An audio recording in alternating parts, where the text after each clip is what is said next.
নমস্কাৰ। আজি এটা বিশেষ বিষয় লৈ আহিছোঁ। আচলতে কিছুমান কথা অপ্ৰিয় হ'লেও সত্য যে হয়, একাংশ নেতা মন্ত্ৰী বিধায়কে নিৰ্বাচনৰ আগত তেওঁলোকে আঁঠু কাঢ়ি সেৱা কৰি আপোনালোকক হাতযোৰ কৰি তেওঁলোকে প্ৰাৰ্থনা কৰিব, ভোট ভিক্ষা কৰিব, আৰু তাৰপিছত যেতিয়া তেওঁলোকে নেতা মন্ত্ৰী বিধায়ক মুখ্যমন্ত্ৰী হৈ যাব, তাৰপিছত ৰাইজৰ যিবিলাক বুকু চিঞৰ, ৰাইজৰ যিবিলাক সমস্যা, সেইবিলাক কিন্তু তেওঁলোকে চব পাহৰি যায়। আজি গোটেই দেশত জনতা আজি হাহাকাৰ, তাৰপিছত যদি উন্নয়নৰ কথা কয়, আজি এফালে মহিলাক লৈ তুচ্ছ তাচ্ছিল্য মন্তব্য কৰিব, আনফালে মহিলাক কি কৰিব, তেওঁলোকে কিবা ঋণ মাফ কৰাৰ কথা ক'ব, তাৰপিছত তেওঁলোকে কি বুলি ক'ব যে মহিলাক আমি অৰুণোদয় দিছোঁ বুলি ক'ব। আৰে সন্মান কৰিব লাগিব প্ৰথমতে এগৰাকী দেৱী সম এই মহিলাক আপোনালোকে আচলতে হিন্দু মুছলমান বুলি কোনো কথা নাই, প্ৰত্যেককে সন্মান কৰিব লাগিব। তাৰপিছত আপোনালোকে উন্নয়নৰ কথা ক'ব, তাৰপিছত আপোনালোকে এইবিলাক কিবা আঁচনি দিয়াৰ নামত এইবিলাক আপোনালোকে প্ৰলোভন দিব। এতিয়া মূল কথা হ'ল যে আজি সমগ্ৰ দেশত জনতাই আজি এই লকডাউনৰ এই যি লকডাউন বুলিয়ে ক'ব লাগিব, আচলতে গোটেই বন্ধ, 12 বজাৰ পৰা কাৰফিউ আজি দেশৰ বিভিন্ন প্ৰান্তত চলি আছে, যদি অসমে আজি বিশেষকৈ হাহাকাৰ কৰিব লগা হৈছে।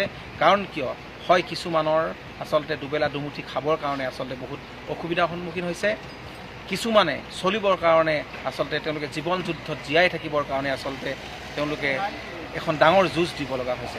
তাৰ পৰিপ্ৰেক্ষিতত কিন্তু এছামে আমাৰ ওপৰত মূল্য বৃদ্ধি কৰি গৈ আছে। আজি ইমান এই মূল্য বৃদ্ধি, আজি অত্যাৱশ্যকীয় বস্তুৰ মূল্য বৃদ্ধি হৈছে। আজি ডিজেল পেট্ৰলৰ আপোনালোকে মূল্য বৃদ্ধি চাওক, আজি পেট্ৰলৰ মূল্য 91 ৰুপিজ হ'ল, 91 টকা। তো ইয়াৰ পৰিপ্ৰেক্ষিতত কিন্তু এখন চৰকাৰৰ কোনো ধৰণৰ আজিলৈকে তেওঁলোকৰ কোনো দৃষ্টিগোচৰ নাই, তেওঁলোকৰ কোনো ধৰণৰ হেৰি নাই। কিন্তু তেওঁলোকে এখন ভেকু ভাওনা দি এখন চৰকাৰ চলাবলৈ এনেকৈ নহ'ব। হয়, তেওঁলোকে সঁচা অৰ্থত যদি ৰাইজৰ উন্নয়নৰ কথা কৈছে, তেওঁলোকৰ সফলতাৰ কথা কৈছে, আজি কোনোবাই গুণানুকীৰ্তন গাব লাগে যে 1 মাহত কিমান কি কৰিব পাৰিলে, আৰু 1 মাহত কি কৰিব পাৰিলে, কি কৰিব পাৰিলে একো ডাঙৰ কথা নহয়। 5 বছৰ আছে, 1 মাহত মানুহে কোনো কাম একো ফালিব নোৱাৰে। কিন্তু আমাৰ কি হয়, কিছুমানে তোষামোদ কৰিবৰ কাৰণে চেষ্টা কৰে। কিন্তু আজি চাওক, যোৱা 5 বছৰে এইখন চৰকাৰে কি কৰিলে, আৰু এই 1 মাহত আমি কি কৰিলে, সেইবিলাক আমি খতিয়ান আমি বিচৰা নাই। কিন্তু 5 বছৰে যদি অসমৰ ৰাইজৰ কথা চিন্তা কৰিলে হয়, আজি যদি আমাৰ জনতাৰ কথা চিন্তা কৰিলে হয়, আজি যদি নৰেন্দ্ৰ মোদী চৰকাৰে যদি সমগ্ৰ ভাৰতবৰ্ষৰ জনতাৰ কথা চিন্তা কৰিলে হয়, আজি 91 ৰুপিজ পেট্ৰলৰ দাম আমি ভৰিব লগা নহ'ল হয়। আজি ডিজেল পেট্ৰলৰ যদি মূল্য বাঢ়ি যাব, প্ৰত্যেকটো বস্তুৰ মূল্য বাঢ়ি যাব।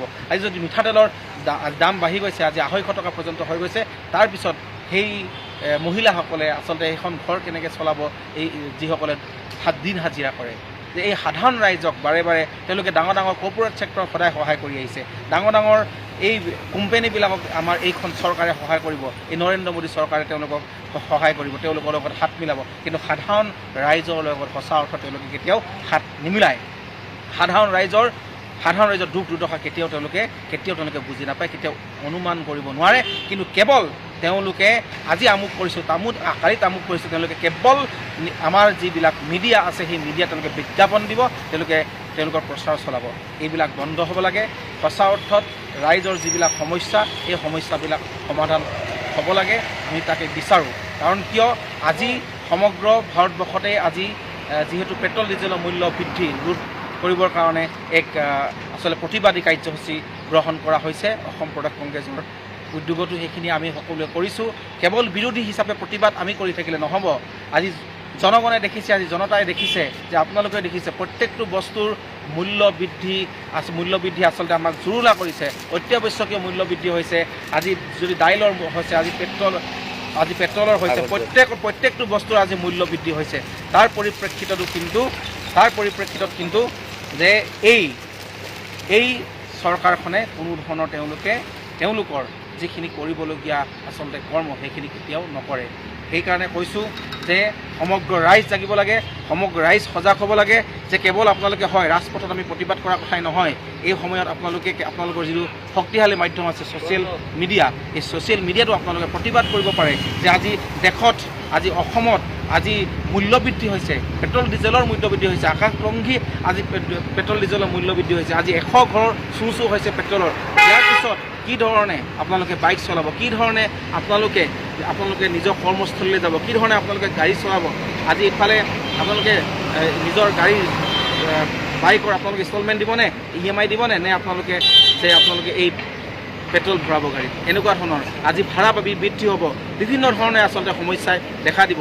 এই প্ৰতিবাদ যদি আপোনালোকে সময় থাকোঁতে নকৰে, আপোনালোকে কেৱল এই বন্ধ বুলি যে নিজকে এই ঘৰত সোমোৱাই যদি আপোনালোকে যিসকল ধনী সেইসকলকে বিলাসী জীৱন উদযাপন কৰিব, যিসকল দুখীয়া সেইসকলে সদায় আচলতে নিজৰ দুখখিনি এই বুকুৰ মাজত সামৰি থাকোঁতে দিন যাব।